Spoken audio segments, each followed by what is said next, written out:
Ini luar biasa kegiatan ini. Mengapa kami bersemangat untuk mengawal RKUHP?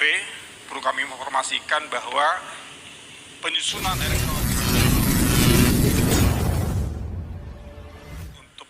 RKUHP perlu kami informasikan bahwa penyusunan RKUHP sejak tahun 63, Pak.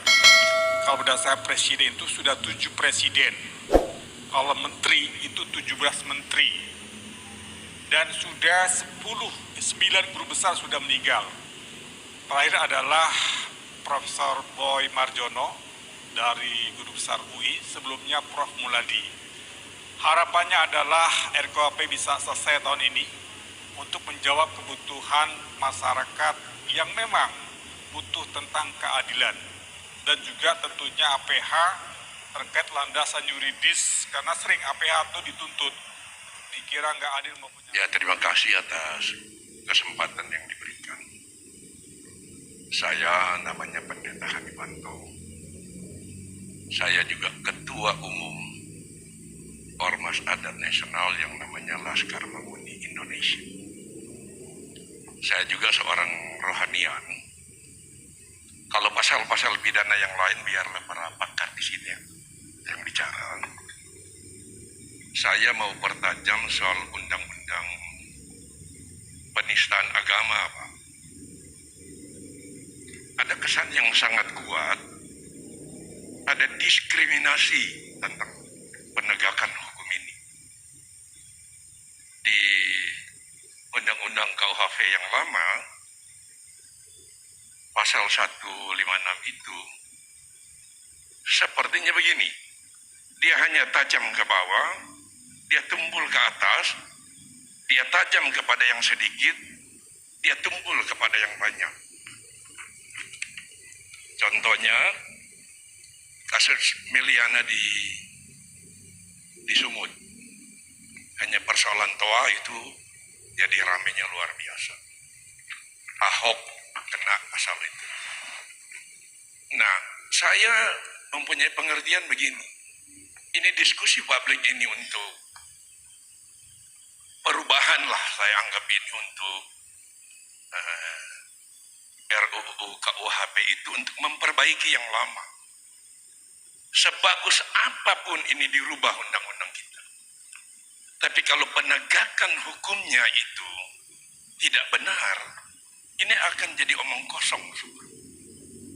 Nah, yang saya ingin tanya begini, kalau ada undang-undangnya, lalu penegak hukum minta maaf, namanya polisi, kejaksaan, kehakiman, hakim dalam tanda kutip, tidak melakukan sesuai KUHP itu, apakah mereka ada sanksi? Karena selama ini saya kasih contoh begini, UAS yang sudah katakan disalib itu ada jin, apakah itu diproses hukumnya? Seorang Yahya Waloni yang sampai saat ini mengatakan Alkitab itu palsu, mengatakan kami Kristen masuk neraka, apakah itu penegakan hukumnya itu dijalankan atau tidak? Kalau kita semua mau sadar di sini semua ini, persoalan Indonesia ini, Pak, bukan persoalan soal agama atau diskriminasi dan yang lain-lain. Persoalannya karena hukum itu tidak berlaku adil. Penegakan hukum itu, saya tegaskan kembali, tidak adil. Jadi mari semua penegak hukum yang ada di Indonesia itu, kalau RUU KUHP ini dirubah, mampu nggak kita melakukan itu? Ada kesan yang sangat kuat begini di masyarakat, Pak, bahwa budaya itu dikalahkan oleh hukum. Hukum itu dikalahkan oleh politik, politik itu dikalahkan oleh uang. Tetapi sekarang itu ditambah, hukum itu juga dikalahkan oleh mayoritas. Kalau menyangkut minoritas, hukum itu tajam sangat luar biasa.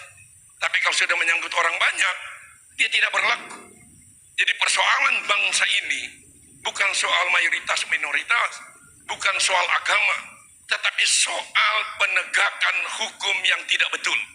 Ini yang perlu kita sampaikan di sini. Kami yang ada di Sulawesi Utara ini, Pak, saya sebagai seorang rohanian, kami di sini aman-aman saja. Kristen, Muslim, Buddha, Konghucu semua, kami bisa hidup berdampingan di tempat ini. Tetapi kalau di pusat sana di Jakarta selalu rusuh, dia akan berimbas ke sini. Nah, persoalannya, apakah penegakan hukum ini berlaku adil? Kalau masih panglima di Indonesia ini adalah hukum, mari kita sama-sama komitmen tegakkan hukum dengan betul. Jangan dia hanya tajam ke bawah, dia tumpul ke atas. Jadi itu aja yang perlu kita sampaikan. Anggap saja ini para narasumber yang di depan ini, anggap saja ini curhat dari kami yang ada di Sulawesi Utara, khususnya di Manado. Terima kasih. Shalom. Assalamualaikum warahmatullahi wabarakatuh. Merdeka! Baik, terima kasih. Jadi nanti tolong direspon karena terkait isu aktual juga ya. Nanti dari dari para narasumber bisa merespon. Baik, Bapak Ibu sekalian, sudah ada 4 penanya dan mohon kiranya para narasumber dapat merespon terkait apa yang ditanyakan. Untuk penanya pertama, kami harapkan bisa merespon karena ini terkait living law ya. Living law selalu ditanya bagaimana sih penegakannya begitu ya. Karena memang kita kan menganut azas hukum positif ya. Nanti harapannya dari Bu Dr. Surastini merespon terkait living law. Sedangkan untuk tindak pidana terorisme nanti Prof. Pujiono, dan juga terkait tindak pidana khusus pun juga sama ya. Dan ketiga terkait azas nasional aktif nanti ya Bu Surastini bisa merespon. Untuk pelanggaran HAM berat nanti Prof.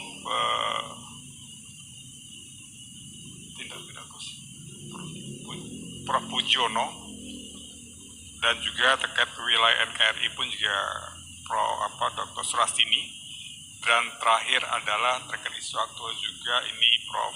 Pujiono. Silakan Prof. Untuk merespon pertama dari Bu Surastini. Silakan Bu. Terkait living law. Dahana. Terima kasih atas pertanyaannya. Jadi tadi ada pertanyaan, ada tanggapan, ada masukan gitu ya, yang terkait dengan apa yang telah kami paparkan bersama, dan juga tadi ada unek-unek begitu ya.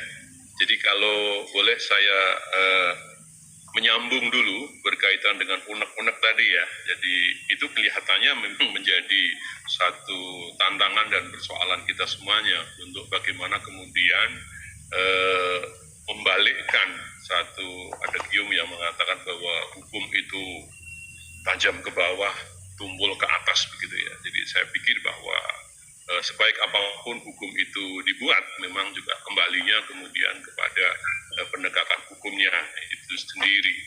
Kalau kita berbicara penegakan hukum, sebetulnya adalah berkaitan dengan menyangkut masalah upaya yang terkait dengan lembaga-lembaga dalam komitmen di dalam penegakan hukum itu sendiri.